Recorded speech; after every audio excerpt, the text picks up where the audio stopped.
দর্শক, আপনাদের যমুনা টেলিভিশনের পক্ষ থেকে স্বাগত জানাচ্ছি। আজকে আপনাদেরকে একটা জিনিস দেখাতে আসছি যেটা আসলে সচরাচর সাদা চোখে দেখা যায় না। বাংলাদেশের যে দুর্গম পাহাড়ি অঞ্চলগুলো আছে এবং যেখানে সীমান্ত পাহারা দেন বর্ডার গার্ড বাংলাদেশ বা বিজিবি সদস্যরা, সেরকম একটা দুর্গম একটা এলাকায় বা দুর্গম একটা সীমান্ত চৌকি বা ফাঁড়িতে আমরা এসেছি, যেটা হচ্ছে উলুছড়ি বিজিবি ক্যাম্প বা বিওপি বা সীমান্ত চৌকি। এবং এখানে প্রায় 30 থেকে 35 জন বিজিবি সদস্য তারা এখানে থাকেন। মোটামুটি আমরা একটু দেখাই যে কীরকম এই পুরো ক্যাম্পটা। এই ক্যাম্পটা এখানে যারা থাকেন তারা বেশ কষ্ট করে তারা এখানে দিনাতিপাত করেন। এখান থেকে যোগাযোগ অনেক দূর, প্রায় 100 কিলোমিটারেরও বেশি, প্রায় রাঙামাটি সদর, এবং সেখানে পায়ে হেঁটে যেতে প্রায় একদিনেরও বেশি লেগে যায়। এখান থেকে কাপ্তাই বা হচ্ছে বরকল বা ব্যাটালিয়ন সদর সেটাও এখান সকালে রওনা দিলে হেঁটে সন্ধ্যাবেলায় পৌঁছানো যায়।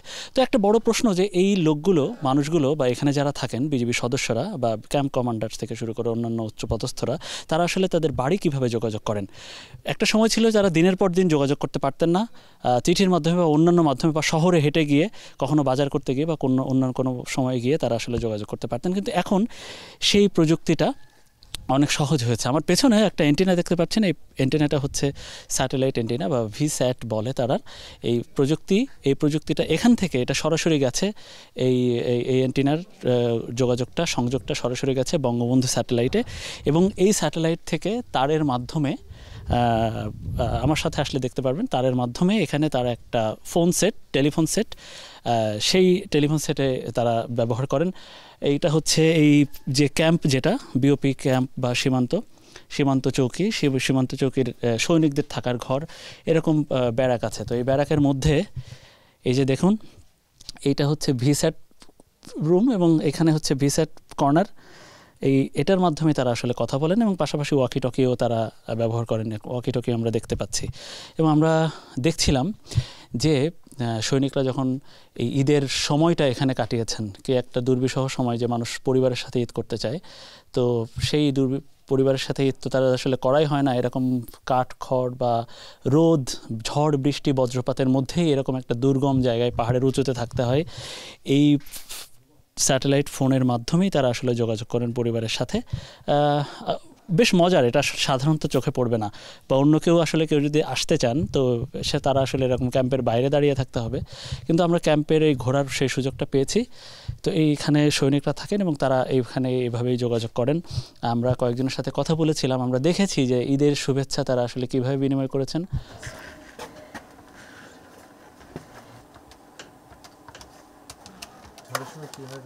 হ্যাঁ, আসসালামু আলাইকুম, ঈদ মোবারক। ওয়ালাইকুম আসসালাম, কেমন আছো? বাসার সবাইকে দেখে শুনে রাখো আর কি। আছি, আমরা এখানে ঈদ করতেছি, আমাদের এখানে ঈদ আর কি। ঠিক আছে, ঈদ মোবারক আম্মু, বাবাকে ঈদ মোবারক জি। আসসালামু আলাইকুম ভাইয়া, ভালো আছেন? তো আমরা দেখাচ্ছিলাম আসলে এই বঙ্গবন্ধু স্যাটেলাইট প্রযুক্তি ব্যবহার করে কিভাবে পরিবার পরিজনের সাথে তারা কথা বলেন, এবং আমরা একটু যারা দায়িত্ব পালন করেন এই যে সীমান্ত চৌকিতে, যারা আসলে সেই উঁচু বা মাটির নিচে বিভিন্ন বাংকারে তারা তাদের দক্ষতা দিয়ে আসলে দায়িত্ব পালন করেন, তো সেই দৃশ্য আমরা দেখাচ্ছি যে এই ঈদের দিনেও বা ঈদের সময়টাতেও আমরা যখন ছুটি কাটাচ্ছি, মানুষ চিত্ত বিনোদন করতে বা বিনোদন কেন্দ্রে মানুষ আসলে কাটাচ্ছে, তো তখন আসলে এই বিজিবি সদস্যরা তারা আসলে কিভাবে থাকেন, কিভাবে তারা দায়িত্ব পালন করেন, সেই দৃশ্য আমরা দেখতে এসেছি এবং সেটাই দেখছি যে এখানে এটাকে কি বলে, বাংকার। এই বাংকারের মধ্যে আসলে এই যে অস্ত্র তাক করে বা মেশিন গান, এই অস্ত্রের নাম কি? Machine gun. আর আপনার হাতে যেটা আছে সেটা এসএমজি, এবং এটা পরিচালনায় বেশ দক্ষ। পাশেই কি ইন্ডিয়ান না? পাশেই কি বর্ডার কত দূর এখান থেকে? বর্ডার বলতে নদী পার হলেই ইন্ডিয়ান সীমান্ত শুরু। ইন্ডিয়া, হ্যাঁ। আচ্ছা, মানে নদীটাই মেইন। মিটার হিসেবে কত মিটার? গরু না, আরো এদিকে মনে করেন নদীর স্রোতের মাঝামাঝি হলো। ও আচ্ছা আচ্ছা, আমরা একটু ডানে দেখাই, যেটা হলো যে এই সামনে একটা গর্ত মতো দেখবেন, সমান্তরাল একটা গর্ত, এটা হচ্ছে ঝিরি বলে, খাল একটা। এই খালটাই হচ্ছে বাংলাদেশের সীমান্ত শেষ। তো আসলে এই সীমান্তের এরকম কড়া রোদ, ঝড় বৃষ্টি, কালবৈশাখী ঝড়, তীব্র শীত, এই সব কিছুর মধ্যে আসলে এভাবেই তারা ডিউটি করেন বা এইভাবে দায়িত্ব পালন করছেন বিজিবি সদস্যরা। আসলে তাদের কোনো ঈদ নেই বা পূজা পার্বণ, সব উৎসব, যে উৎসবই বলি না কেন, যারা ছুটি পান তারা তো ভাগ্যবান, আর যারা অধিকাংশরাই ছুটি পান না আসলে। তো তারা আসলে এভাবেই এখানে ঈদ কাটান, এভাবেই পরিবারের সাথে যোগাযোগ করেন, এভাবেই দায়িত্ব পালন করছেন।